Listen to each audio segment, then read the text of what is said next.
ਮਾਲੀਆਂ ਜਦੋਂ ਫਿਰ ਵੱਧ ਜਾਵਣ, ਜ਼ਮੀਨ ਉੱਤੇ ਫਿਰ ਬੜੇ ਸੈਲਾਬ ਆਉਂਦੇ। ਇਨਸਾਨ ਇਨਸਾਨਾਂ ਤੇ ਜਦੋਂ ਪੈ ਜ਼ੁਲਮ ਕਰਦੇ, ਉਦੋਂ ਰੱਬ ਦੇ ਬੜੇ ਅਜ਼ਾਬ ਆਉਂਦੇ। ਅਸਲਾਮ ਅਲੈਕਮ ਜੀ। ਮੇਰੇ ਦੇਸ਼ ਦੇ ਵਾਸੀਓ, ਸੈਲਾਬ ਦੀ ਤਾਰੀਖ ਵੀ ਉਨੀ ਪੁਰਾਣੀ ਹੈ ਜਿੰਨੀ ਇਨਸਾਨ ਦੀ ਤਾਰੀਖ ਆ। ਜਦੋਂ ਇਨਸਾਨਾਂ ਦੀਆਂ ਵਾਦਾ ਮਾਲੀਆਂ ਹੱਦ ਤੋਂ ਤਜਾਵਜ਼ ਕਰ ਜਾਂਦੀਆਂ ਵਾ, ਉਦੋਂ ਫਿਰ ਅਜ਼ਾਬ ਦੀ ਸ਼ਕਲ 'ਚ ਕਦੀ ਤੂਫਾਨ ਆਉਂਦੇ ਆ, ਕਦੀ ਹਵਾਵਾਂ ਚੱਲਦੀਆਂ ਵਾ, ਕਦੀ ਪਾਣੀ ਆਉਂਦੇ ਆ, ਕਦੀ ਪੱਥਰਾਂ ਦੀ ਬਾਰਿਸ਼ ਹੁੰਦੀ ਆ। ਇਹ ਮੁਖਤਲਿਫ ਅਜ਼ਾਬ ਆ ਜਿਹੜੀਆਂ ਪਹਿਲੀਆਂ ਕੌਮਾਂ 'ਤੇ ਆਉਂਦੇ ਰਹੇ। ਉਹ ਕਿਉਂ ਆਉਂਦੇ ਰਹੇ? ਜਦੋਂ ਉਹਨਾਂ ਦੀਆਂ ਵਾਦਾ ਮਾਲੀਆਂ ਇੱਕ ਹੱਦ ਕਰਾਸ ਕਰ ਜਾਣ। ਮਾਲਕੇ ਕਾਇਨਾਤ ਨੇ ਇਨਸਾਨ ਵਾਸਤੇ ਦੋ ਹੀ ਰਾਹਾਂ ਛੱਡੀਆਂ ਵਾ, ਨੇਕੀ ਦੀ ਰਾਹ ਤੇ ਬਦੀ ਦੀ ਰਾਹ। ਜਦੋਂ ਬਦੀ ਦੀ ਰਾਹ ਤੇ ਚੱਲਣ ਵਾਲਿਆਂ ਦੀ ਤਾਦਾਦ ਨੇਕੀ ਦੀ ਰਾਹ ਤੇ ਚੱਲਣ ਵਾਲਿਆਂ ਤੋਂ ਵੱਧ ਜਾਂਦੀ ਆ, ਫਿਰ ਇਦਾਂ ਦੇ ਅਜ਼ਾਬ ਜ਼ਮੀਨ ਨੂੰ ਘੇਰ ਲੈਂਦੇ ਆ, ਮਖਲੂਕ ਨੂੰ ਘੇਰ ਲੈਂਦੇ ਆ ਤੇ ਘਰਾਂ ਦੇ ਘਰ ਉਜਾੜ ਕੇ ਰੱਖ ਦਿੰਦੇ ਆ। ਗੌਰ ਕਰਨਾ ਪਏਗਾ ਕਿ ਹਜ਼ਰਤ ਨੂਹ अलैहिस्सलाम ਦਾ ਤੂਫਾਨ ਕਿਉਂ ਆਇਆ ਸੀ, ਆਦ ਸਮੂਦ ਤੇ ਅਜ਼ਾਬ ਕਿਉਂ ਆਇਆ ਸੀ, मूसा अलैहिस्सलाम ਦੀ ਕੌਮ ਤੇ ਅਤਾਬ ਕਿਉਂ ਆਇਆ ਸੀ, ਫਰਾਉਨ ਨੂੰ ਪਾਣੀ 'ਚ ਕਿਉਂ ਗਰਕ ਕੀਤਾ ਗਿਆ ਸੀ, ਨਮਰੂਦ ਤੇ ਅਜ਼ਾਬ ਕਿਉਂ ਆਇਆ ਸੀ।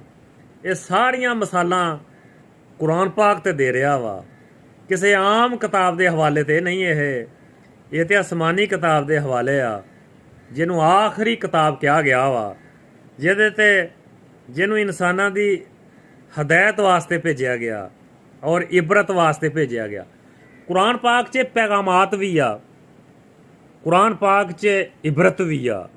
ਅੱਲਾ ਦੀ ਜ਼ਾਤ ਨੇ ਪਹਿਲੀਆਂ ਕੌਮਾਂ ਦੇ ਜਿਹੜੇ ਵਾਕਿਆਤ ਬਿਆਨ ਕੀਤੇ ਆ, ਇਬਰਤ ਵਾਸਤੇ ਬਿਆਨ ਕੀਤੇ ਆ, ਤੇ ਜਿਹੜੀਆਂ ਆਉਣ ਵਾਲੀਆਂ ਕੌਮਾਂ ਵਾਸਤੇ ਹਕੂਕ ਤੇ ਫਰਾਇਜ਼ ਬਿਆਨ ਕੀਤੇ ਆ, ਉਹ ਰਾਹ ਰਾਸਤ ਤੇ ਰੱਖਣ ਵਾਸਤੇ ਕਾਇਮ ਕੀਤੇ ਆ।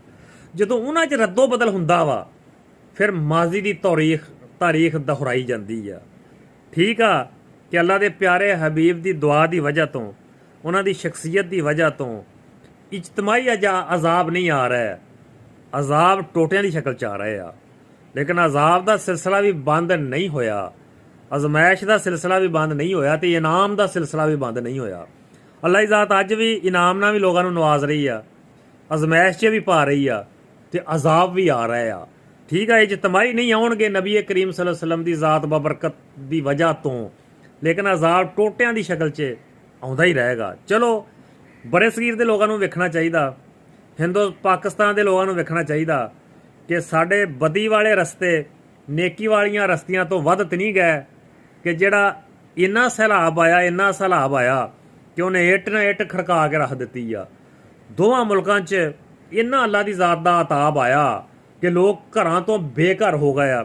ਮਾਸੂਮ ਬੱਚਿਆਂ ਦਾ ਵੀ ਲਿਹਾਜ਼ ਨਹੀਂ ਕੀਤਾ ਗਿਆ, ਜਾਨਵਰਾਂ ਦਾ ਵੀ ਲਿਹਾਜ਼ ਨਹੀਂ ਕੀਤਾ ਗਿਆ। ਬਹੁਤ ਸਾਰੀਆਂ ਗੱਲਾਂ ਤੇ ਅੱਲਾ ਨੇ ਇਹ ਕਹੀਆਂ ਵਾ ਕਿ ਮੈਂ ਜਾਨਵਰ ਤੇ ਬੱਚਿਆਂ ਦੀ ਵਜ੍ਹਾ ਤੋਂ ਅਜ਼ਾਬ ਨਹੀਂ ਭੇਜਦਾ। ਲੇਕਿਨ ਇਹ ਕੀ ਐਸਾ ਜੁਰਮ ਹੋਇਆ ਵਾ, ਕੀ ਐਸੀ ਉਹਦੀ ਨਾਫਰਮਾਨੀ ਹੋਈ ਆ ਕਿ ਬੱਚਿਆਂ ਦਾ ਤੇ ਜਾਨਵਰਾਂ ਦਾ ਲਿਹਾਜ਼ ਵੀ ਨਹੀਂ ਕੀਤਾ ਗਿਆ। ਘਰਾਂ ਦੇ ਘਰ ਹੀ ਰੋੜ ਦਿੱਤੇ ਗਏ ਆ, ਮਾਲ ਮਵੈਸ਼ੀ ਰੋੜ ਦਿੱਤੇ ਗਏ ਆ, ਪੱਕੀਆਂ ਫਸਲਾਂ ਬਰਬਾਦ ਕਰ ਦਿੱਤੀਆਂ ਗਈਆਂ ਵਾ, ਲੋਕਾਂ ਦੇ ਵਸਾਇਲ ਬਰਬਾਦ ਕਰ ਦਿੱਤੇ ਗਏ ਆ। ਇਹ ਕਿਉਂ ਐਸਾ ਹੋਇਆ ਵਾ? ਸੋਚਣ ਦੀ ਲੋੜ ਆ, ਜਾਚਣ ਦੀ ਲੋੜ ਆ। ਅਗਰ ਕੁਝ ਨਹੀਂ ਕਰ ਸਕਦੇ, ਅਸਤਗਫਾਰ ਤੇ ਕੀਤਾ ਜਾ ਸਕਦਾ, ਅੱਲਾ ਕੋ ਮਾਫੀ ਤੇ ਮੰਗੀ ਜਾ ਸਕਦੀ ਆ। ਮਾਫੀ ਮੰਗਣ ਨਾਲ ਸ਼ਾਇਦ ਇਹ ਅਜ਼ਾਬ ਟਲ ਜਾਵੇ, ਅਜ਼ਮੈਸ਼ ਟਲ ਜਾਵੇ, ਸ਼ਾਇਦ ਫਿਰ ਅਮਨ ਦਾ ਰਸਤਾ ਆ ਜਾਵੇ, ਫਿਰ ਅੱਲਾ ਦੀ ਜ਼ਾਤ ਆਪਣੀ ਮਖਲੂਕ ਤੇ ਰਹਿਮ ਕਰੇ, ਫਜ਼ਲ ਕਰੇ, ਜਿਹੜਾ ਕਿ ਰਹਿਮ ਤੇ ਫਜ਼ਲ ਕਰਨ ਵਾਸਤੇ ਹਰ ਵੇਲੇ ਤਿਆਰ ਆ। ਕੋਈ ਉਧਰ ਜਾ ਕੇ ਤੇ ਵੇਖੇ।